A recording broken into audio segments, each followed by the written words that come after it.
Observe the white sport utility vehicle as it enters the rest stop along Interstate 75, a short distance south of Lima, Ohio. The time is 11:43 in the morning on a Tuesday near the end of March. It cruises deliberately through the parking area, its brake lights pulsing 2 times before it comes to a halt adjacent to the public facilities. The door on the driver's side swings open. A man emerges, appearing to be in his mid-30s with an athletic frame, dressed in a gray hooded sweatshirt and denim trousers. He extends his arms in a brief stretch and begins to walk toward the restroom structure, but then he pauses. He pivots, his attention returning to the vehicle. He pulls open the back passenger side door. This individual is identified as Trevor Matt. He is employed as a sales manager for a Toledo-based industrial supply firm. His journey began at 6 o'clock that morning, with a destination set for a client engagement in Dayton. In a span of 30 minutes, he would be rendered unconscious on the hard ground. Now, consider the tree line that sits behind the rest stop. The landscape consists of thick woods, unkempt undergrowth, and a concrete drainage pipe that follows the same path as the interstate. On the surface, nothing seems out of place, yet something is hidden from view. Someone is present. This stop was not for rest. It was an intervention. That morning, Trevor Matt had no cause for alarm. His drive south from Toledo had been utterly ordinary. He encountered minimal traffic under a clear sky, his only companion a podcast discussing Formula One racing. He exited the highway at the Lima rest area after his navigation system indicated the next available stop was 43 miles farther, and the morning's coffee necessitated a break. The facility was largely deserted. A pair of tractor-trailers hummed in the designated commercial parking area, while a single silver sedan was positioned by the vending machines. Choosing to distance himself from the other vehicles, Trevor found an open spot. He then glanced at his mobile device. His appointment with the client was scheduled for 2 in the afternoon, leaving him ample time. He exited the sport utility vehicle, secured it with the remote, and proceeded toward the restroom facility. The March atmosphere felt crisp yet agreeable. From the edge of the woods, the sound of birds could be heard. The scene was entirely unremarkable. Trevor visited the restroom, cleaned his hands, and made his way back to his vehicle.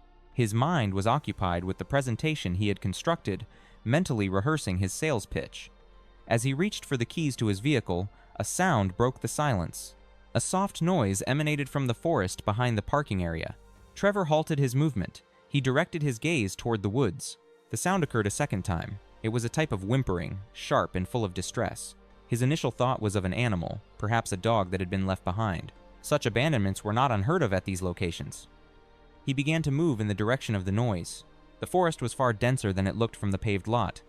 Thorny bushes snagged his denim trousers. The terrain was rough, strewn with discarded food containers and vacant bottles. Trevor forced his way through the thicket, guided by the persistent sound.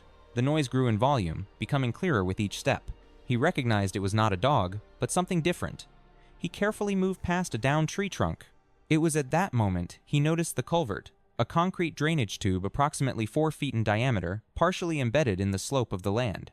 A small stream of water flowed from its opening, and just within its entrance, concealed partly by the darkness, he detected movement. Trevor advanced with caution. He took out his mobile phone, activating its light. The resulting beam of light revealed a jumbled collection of blankets. The light also fell upon fast food sacks, discarded water bottles, and a figure huddled against the pipe's rounded interior wall. A young woman was convulsing uncontrollably. She appeared to be around 20 years of age, severely underweight, with hair that was tangled and soiled. Her clothing consisted of what looked to have been a gray sweatshirt and matching sweatpants, but both were now ripped and discolored. She had no shoes on her feet. Her eyes remained open, yet did not focus, their gaze fixed on some empty point in space. Trevor was paralyzed by the sight. "Hey," he uttered in a low voice. "Are you all right?" The woman gave no answer. She failed to even acknowledge his presence. Her frame continued its violent trembling. Trevor understood it was not the cold causing her to shake, but something else entirely. It was terror. It was trauma. His own heart began to hammer in his chest. He retreated carefully, his gaze locked on her form, and reached for his phone. His hands shook as he dialed 911. The communication was received by Allen County Emergency Services at 11:51 in the morning. A dispatcher answered, "911? What is the nature of your emergency? I am located at the rest stop on Interstate 75 heading south, just after Lima. I found a woman in the trees here. She seems to be, I'm not sure. She looks injured. She requires assistance." The dispatcher asked, "Sir, are you able to describe the woman's state?" He replied, "She is inside a drainage pipe. She is trembling. She is not responding to me. It appears to me that she has been in this location for some time. "Is she awake?" the dispatcher inquired. "Yes," he said. "Her eyes are open, but she is unresponsive. She is completely still. She will not speak." The operator immediately issued notifications to the Lima Fire and Rescue Department, the Allen County Sheriff's Office, and the Ohio State Highway Patrol. Emergency crews were sent out at 11:53 in the morning. Trevor remained positioned near the culvert, maintaining a safe space from the woman while keeping her in his line of sight. On multiple occasions, he tried to speak to her, offering reassurances that professional help was on its way. She gave no indication that she was aware of him. At 11:59 that morning, a pair of paramedics from Lima Fire and Rescue, Justin Kowalski and Angela Brennan, reached the location. They retrieved their emergency medical bags and followed Trevor's lead into the wooded area. The woman had not moved from her fetal position. Kowalski crouched down at the opening of the concrete pipe. His voice was steady as he offered his name and Angela's, stating their purpose was to render aid. The woman's gaze drifted toward him but failed to connect. Her lips were split and bloodied from dehydration. Her respirations were faint and hurried. Angela's eyes began a methodical sweep of the immediate environment. The crude dwelling constructed inside the pipe suggested a prolonged period of occupancy. An inhabitant had been here for several days, yet there was no identification, no phone, nothing personal besides the discarded blankets and trash. He asked if she could provide her name. Kowalski's question was gentle, but met with silence. He asked if she could move, if she was injured. The woman's hand gave a slight, involuntary twitch. She appeared to try and speak. Her mouth parted, but she remained silent. Angela moved in closer, her training compelling her to check for any visible signs of trauma. The evidence of severe dehydration was unmistakable. Hypothermia seemed certain, along with possible head trauma and malnourishment. But something else was present here. There were contusions on her wrists and the faded, older discoloration of ligature marks on her neck. Angela's gaze found Kowalski's, a silent acknowledgement passing between them. This was not a case of a person without a home looking for a place to sleep. This was something different entirely. Angela's voice cut across the radio, stating they required immediate transport. The time was recorded as 12:08 in the afternoon. As Kowalski and Angela began the careful work of positioning the woman on a backboard, Deputy Wayne Hollister with the Allen County Sheriff's Office arrived at the scene. He had been on patrol 3 miles south when dispatch relayed the information. Hollister moved through the undergrowth, his advance stopping as the culvert came into view. He watched as the woman, now wrapped in thermal blankets, was gently maneuvered from the interior of the concrete pipe. He noticed the marks that circled her wrists. Hollister asked if she had any identification. Angela confirmed they had found nothing, no wallet, no phone of any kind. Hollister shifted his focus to Trevor, who was standing a short distance away, clearly disturbed. He confirmed the boy had found her, and Trevor replied that he had just heard a noise. He explained that he had come to investigate the sound. When asked if the woman had said anything, he confirmed that she had not uttered a word. The paramedics secured the woman onto a gurney and started moving back toward the lot where they had parked. Hollister followed just behind, already retrieving his phone. A professional instinct was taking hold. He considered the possibility of a missing persons report, or perhaps a darker scenario. They soon reached the ambulance. While Kowalski and Angela loaded the stretcher inside the emergency vehicle, Hollister studied the woman's features. Even beneath the filth and trauma, certain characteristics were discernible. He took note of her bone structure, her approximate age, and the color of her hair beneath the grime. Hollister opened his phone to the Ohio Law Enforcement Gateway and navigated to the database of missing persons. He began to review the most recent entries. His search began with local cases before he expanded the radius. He paused on the third report, which contained the photograph of a young woman. She was 21 years old, with blonde hair and blue eyes, and had been declared missing out of Findlay, Ohio, 37 miles to the north, on March 9th, 18 days ago. Her name was listed as Emily Stratton. Hollister enlarged the image on the screen. He then looked again at the victim on the stretcher. Even considering the severe physical trauma, the resemblance was undeniable. Hollister called out sharply for them to wait. Angela paused at the ambulance doors and asked what was wrong. Hollister held out his phone. He believed he knew who she was. Emily Stratton was a junior who attended the University of Findlay, where her field of study was environmental science. She lived in a modest apartment off campus, located on West Lincoln Street, with her roommate, a woman named Paige Lawson. She was known to be a quiet and studious person who maintained a part-time job at a coffee shop to help with her expenses. During the evening of March 9th, Emily had told Paige she was leaving for the library to study for her midterms. Her departure from the apartment was at 6:45 in the evening. She left with her backpack, her laptop, and a water bottle she always reused. The library was a familiar 12-minute walk from her home, but she never made it there. When Emily had not come back by 11 o'clock at night, Paige attempted to call her cell phone, but there was no answer. She followed up with text messages, but they too went without a response.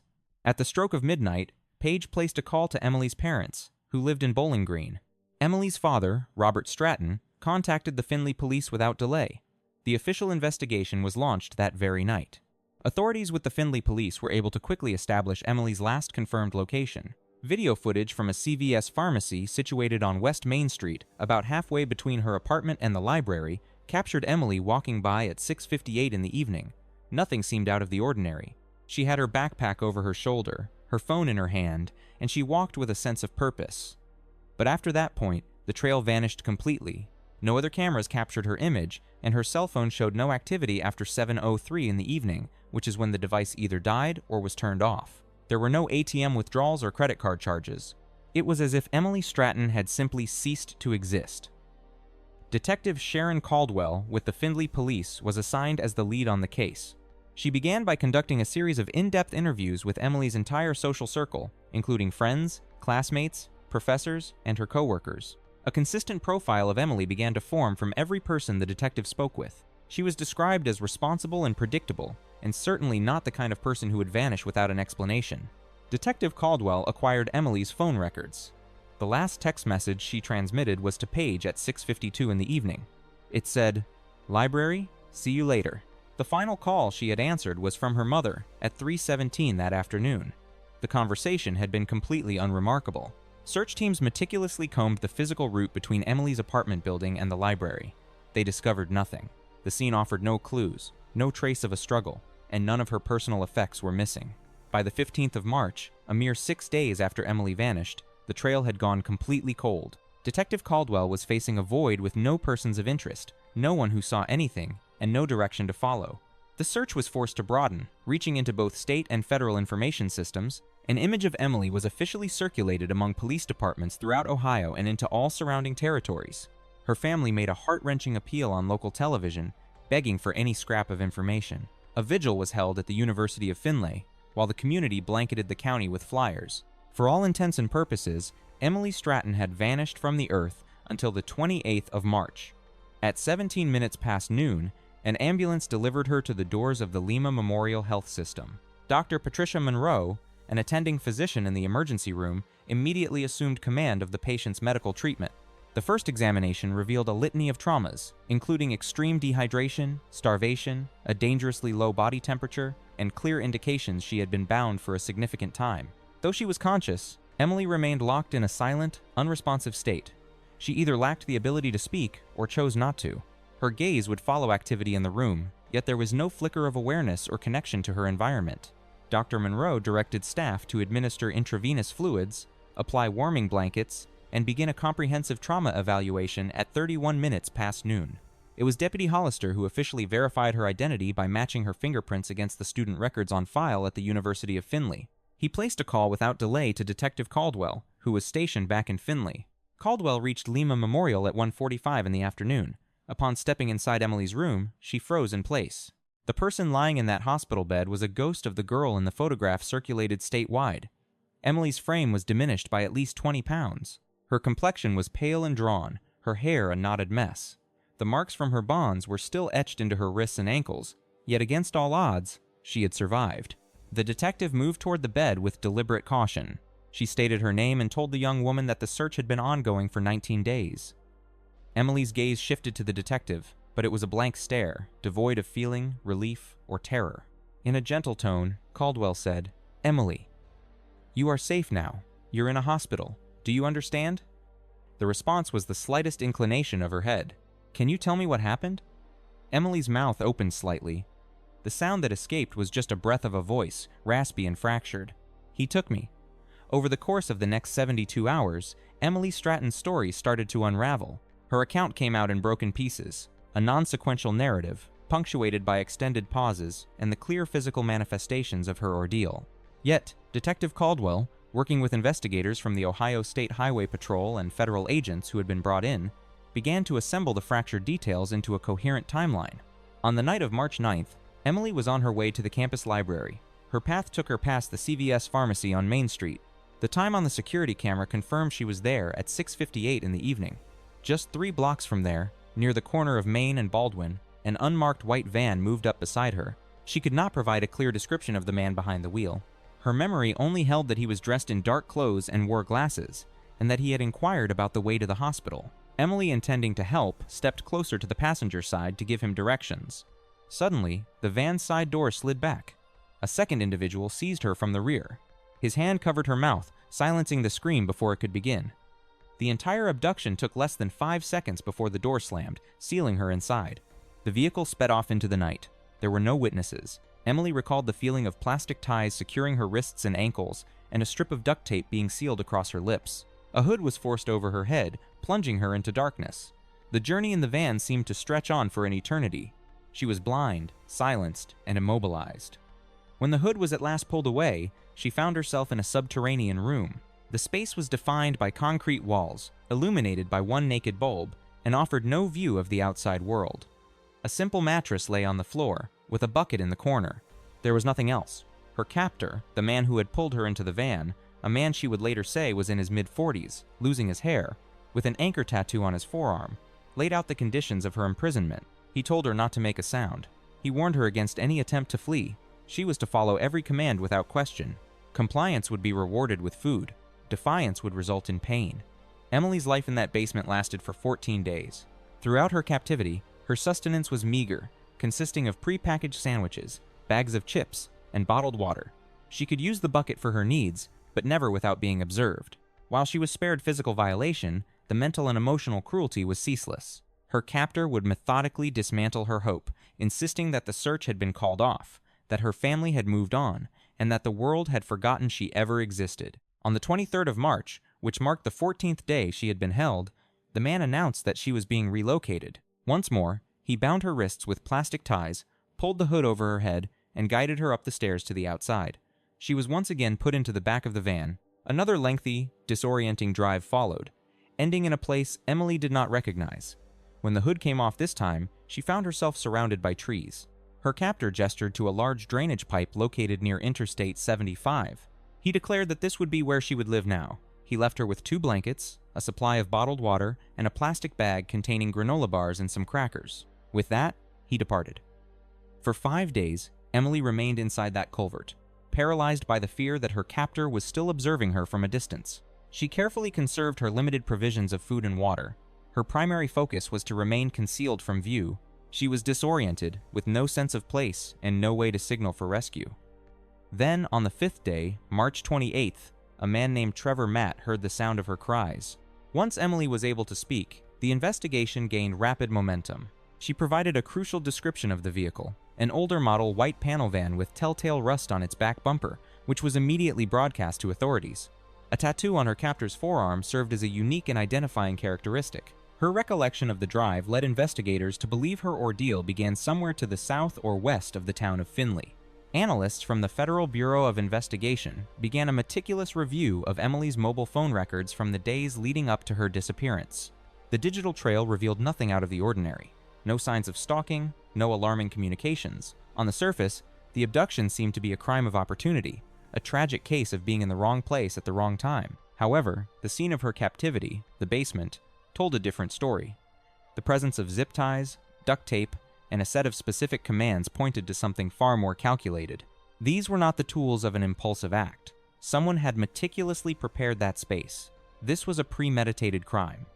Then, on March 30th, the case took a pivotal turn. A citizen in the small village of Mcomb, located 15 miles southwest of Findlay, came forward with information. This individual reported observing a white panel van, consistent with the public description, situated behind a derelict grain storage facility on County Road 140. Troopers from the Ohio State Highway Patrol were dispatched to the location without delay. They found the van exactly where the witness had said it would be. A search of the vehicle's interior uncovered a chilling collection of items: zip ties, duct tape, rope, and a black canvas bag. Forensic evidence recovered from the van would later provide a definitive DNA match to Emily Stratton. Vehicle registration records traced the van's ownership to a 47-year-old man by the name of Curtis Dempsey. His last known residence was an address in Delphos, Ohio. A background check on Dempsey revealed a criminal past, including assault charges in 2009 and a domestic violence incident in 2013, both of which concluded with probationary sentences. His employment history was sporadic, consisting of various jobs in construction and warehouse labor. He resided by himself in a rented house on the edge of Delphos. At 4 o'clock in the afternoon on March 30th, state troopers converged on Dempsey's address.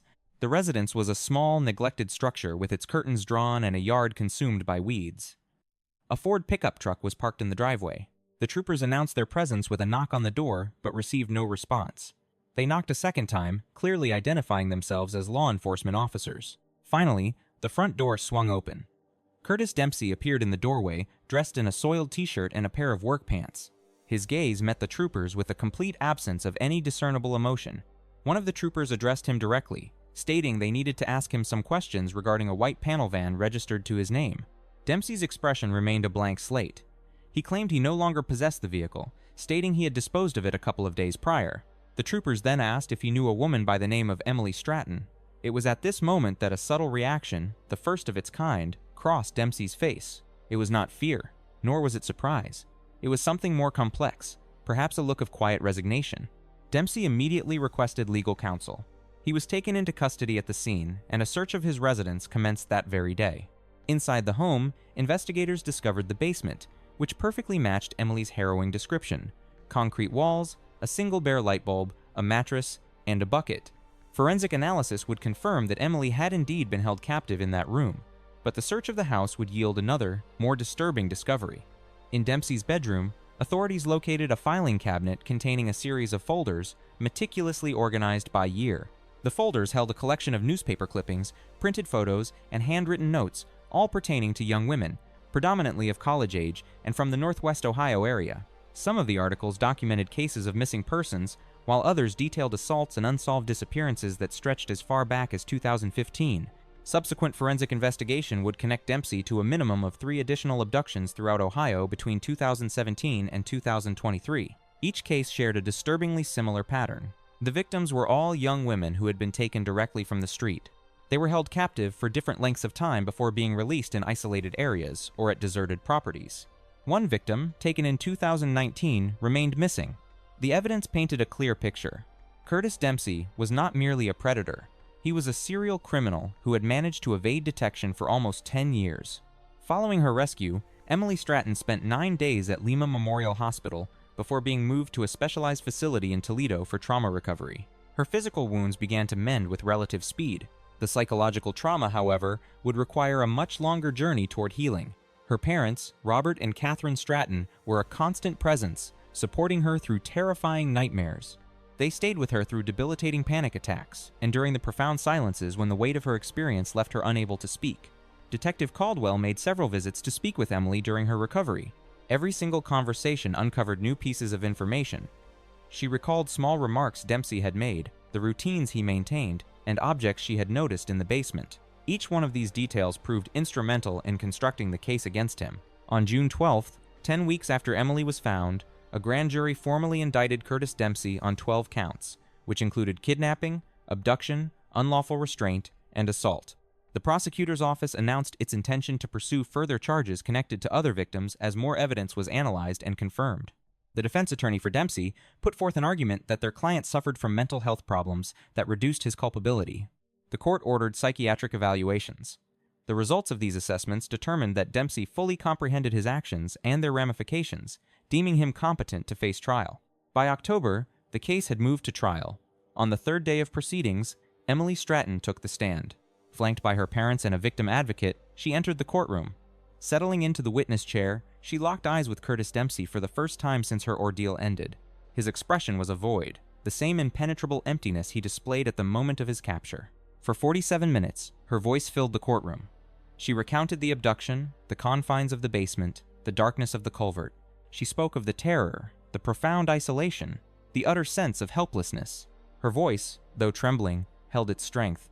When the prosecutor posed a final question about what the jury needed to understand, Emily's gaze shifted, finding Dempsey directly. "He attempted to erase me from the world," she stated, "but I remain." Deliberations lasted a mere 4 hours. The verdict was unanimous, finding Curtis Dempsey guilty on all 12 counts. The judge handed down a sentence of 45 years to life. At 47 years of age, with parole eligibility only after his 92nd birthday, it was a near certainty that Dempsey would spend the remainder of his life incarcerated. Trevor Matt was also present in the courtroom to hear the verdict. Though subpoenaed as a potential witness, the prosecution never called him to testify. From a seat in the back row, he observed the final judgment being delivered. Later, amidst the quiet commotion of the courthouse corridor, he was approached by Emily's father. Robert Stratton firmly shook his hand. "Thank you," the father expressed. Trevor deflected, suggesting anyone would have done the same if they had been there. "No," Robert countered, asserting that most people would not have. The vast majority, he believed, would have simply continued on their way. The words left Trevor without a response. His mind returned to the rest area, to the faint sound that drifted from the trees, and to the pivotal choice he made to investigate instead of dismiss it. In that moment, it had not registered as an act of bravery, but simply as the necessary course of action. Conspicuously absent from the sentencing was Emily herself. In her place, her attorney delivered a victim impact statement. The message was concise. "I want it understood that I bear no blame," her statement read.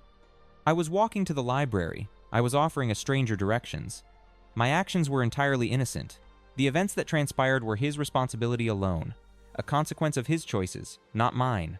My survival is owed to the fact that someone listened. For that, I am grateful." But the need for rescue should never have arisen. He should never have had the freedom to abduct me.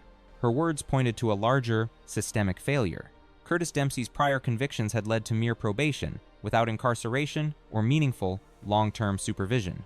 He had been left at liberty to seek out new victims. That December, her parents founded the Emily Stratton Foundation. Its mission was twofold: to overhaul Ohio's protocols for missing persons cases and to advocate for harsher consequences for serial offenders. The foundation actively lobbied for new laws that would require mandatory GPS tracking for those convicted of violent offenses against women. As for Emily, she resumed her education the following January. She did not, however, return to Findlay. Instead, she enrolled at Ohio State University in Columbus, putting physical distance between herself and the scene of her trauma. She declared a new major in criminal justice. When questioned by the media about her choice, her explanation was direct. She was determined to comprehend the very system that had allowed her to become a victim, and she was committed to being part of its reform. By late 2025, Emily Stratton was scheduled for a May graduation. She was actively interning within the Ohio Attorney General's office. While she sometimes speaks at events for victim advocacy, she largely maintains her privacy. She has taken up running. Each morning, without fail, she runs 3 miles. She explains it is about the motion, the sense of control, and the power to determine her own direction. In April, the Ohio Department of Transportation permanently sealed the drainage culvert off Interstate 75. A modest memorial was erected in the vicinity. It was not dedicated to Emily alone, but to all victims of violence discovered in desolate places by improbable saviors. Trevor Matt's work still requires him to travel Interstate 75 frequently. He has driven past the Lima rest area countless times since that march. He no longer makes stops at that location. Emily Stratton lived. She was brought back from the brink. She has since reconstructed her life, which is the most important outcome.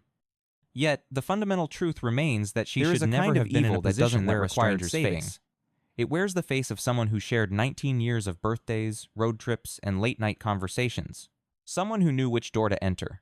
Someone who knew exactly when she would be alone. Nancy Guthrie was 84 years old. She had tended the same desert garden since 1985. She trusted the people around her because that is what decent human beings do, and that trust may have been the very weapon used against her. Here is what this case teaches every one of us. The most dangerous blind spot is familiarity. We assume that time equals loyalty. We believe that friendship equals safety. But proximity without integrity is not connection, it is access. For the elderly in our communities, vigilance is not paranoia, it is protection. For families, honest conversations about who truly belongs in your inner circle are not uncomfortable, they are necessary. And for anyone who holds a secret right now, remember this: DNA does not forget, cell towers do not sleep, and a $200,000 reward has a way of making 19 years feel like nothing at all. Truth always finds its way out. Always. Speak up. Protect the vulnerable. Never mistake history for trust.